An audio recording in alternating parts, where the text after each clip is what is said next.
श्री स्वामी समर्थ. नमस्कार मित्र आणि मैत्रिणींनो, उद्या हरतालिका द्वितीया आहे आणि हरतालिका द्वितीया म्हणजे साक्षात महादेव आणि पार्वतीचं व्रत असते.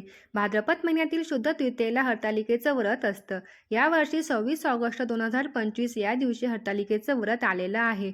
हरतालिकेचं व्रत हे सर्वात श्रेष्ठ व्रत मानलं जातं. आजच्या व्हिडिओत आपण साध्या आणि सोप्या पद्धतीने हरतालिकेची पूजा कशी करायची आणि काही थोडे नियम सांगणार आहे. त्यासाठी हरतालिकेला कोणत्या रंगाच्या साड्या नेसाव्यात किंवा कोणत्या रंगाच्या बांगड्या घालाव्यात, तसेच या रंगाची साडी किंवा या रंगाच्या बांगड्या चुकूनही घालू नये. हरतालिकेचं व्रत कसं करावं, व्रत करताना कोणते नियम पाळावेत, कोणते पदार्थ खाऊ नयेत किंवा हरतालिकेचं व्रत कधी सोडावं, कोणत्या 3 स्त्रियांनी हे व्रत करू नये याबद्दल संपूर्ण माहिती आज आपण या व्हिडिओत पाहणार आहोत. त्यासाठी व्हिडिओ पूर्ण नक्की पहा. भाद्रपद महिन्यातल्या शुक्ल पक्षातील द्वितीया ही तिथी 25 ऑगस्ट रोजी दुपारी 12:35 सुरू होत असून ती 26 ऑगस्टला दुपारी 1:54 असेल. उदय तिथीनुसार 26 ऑगस्टला हे व्रत आणि उपवास करायचा आहे. हरतालिका पूजेचा शुभ मुहूर्त सकाळी पहाटे 5 वाजेपासून ते सकाळी 8:35 आहे. त्यामुळे या पूजेसाठी शुभ कालावधीचा काळ केवळ 2 तास 30 मिनिटं आहे.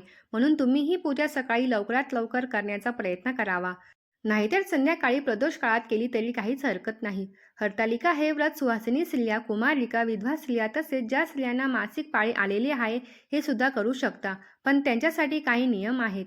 ज्यांना पूजा करता येणार नाही त्यांनी फक्त उपवासच करावा. लक्षात ठेवा, जर एकदा हरतालिकेचं व्रत केलं तर ते आयुष्यभर करावं लागतं.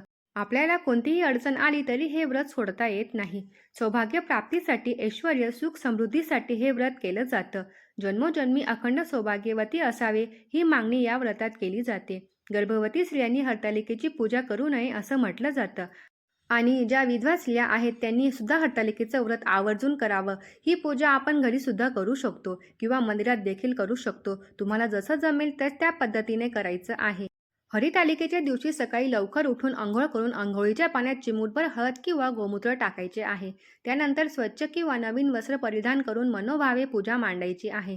त्यानंतर पूजा मांडून झाल्यानंतर घरातील देवांची सुद्धा पूजा करायची आहे.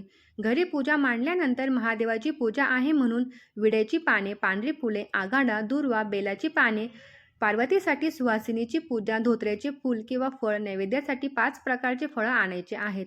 यानंतर पूजेची पत्री आणायची आहे. पूजेची पत्री ही बाजारात सहजपणे मिळून जाते. जर तुमच्याकडे काही नसेल तरी मनोभावे उपवास केला तरी त्याचं फळ आपल्याला नक्कीच मिळतं.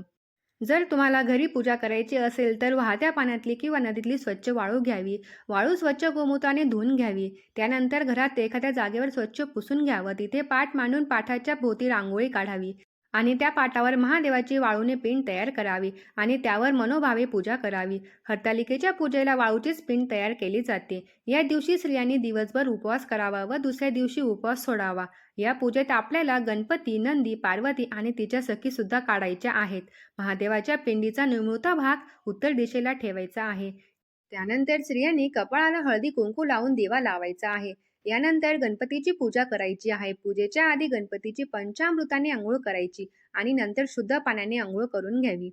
गणपतीची पूजा झाल्यानंतर महादेवाची पिंड वाळूची आहे म्हणून जास्त पाण्याचा वापर करू नये. थोडं फुलाने पंचामृत शिंपडून किंवा नंतर स्वच्छ पाणी शिंपडून झाल्यानंतर पूजेला सुरुवात करावी. पूजा करताना आधी पार्वतीची नंतर महादेवाची पूजा करावी. सर्वात आधी महादेवाला प्रिय असणारे बेलपत्र महादेवावर अर्पण करावेत आणि नंतर बाकीची पत्री अर्पण करावी. पूजा झाल्यानंतर शेवटी महादेवाची आरती करायची आहे. पूजा झाल्यावर पूजेची कहाणी अवश्य वाचावी किंवा ऐकावी. हरतालिकेचं व्रत आहे म्हणून ओम नमो महेश्वर देवताभ्य नमः या मंत्राचा जप करायचा आहे. दुसऱ्या दिवशी या पूजेची उत्तर पूजा करून वाहत्या पाण्यात विसर्जित करायची आहे. हे व्रत अत्यंत प्रभावी असून शुभकारक, सौभाग्य रक्षक आणि सौभाग्य संवर्धक करणारे आहे. यश, कीर्ती, आनंद, ऐश्वर्य, वैभव प्राप्त करून देणारे हे व्रत प्राचीन काळापासून महिला करत आलेल्या आहेत. या व्रतात कोणत्या नियमांचे पालन केले पाहिजे? हरितालिका व्रताची पूजा केल्याशिवाय कोणत्याच प्रकारचे फलाहार करू नये. या व्रतात तिखट, भगर किंवा फणस चालत नाही. या व्रतात फक्त गोड फलाहार करायचा आहे. कारण माता पार्वतीने जंगलात राहून फक्त पालापाचोळा आणि फळ खाल्ले होते. म्हणून आपण फक्त फलाहार करायचा आहे. शक्य झाल्यास सात्विक आहार खावा. यंदा हरतालिकेला कोणत्या रंगाच्या साड्या नेसाव्यात?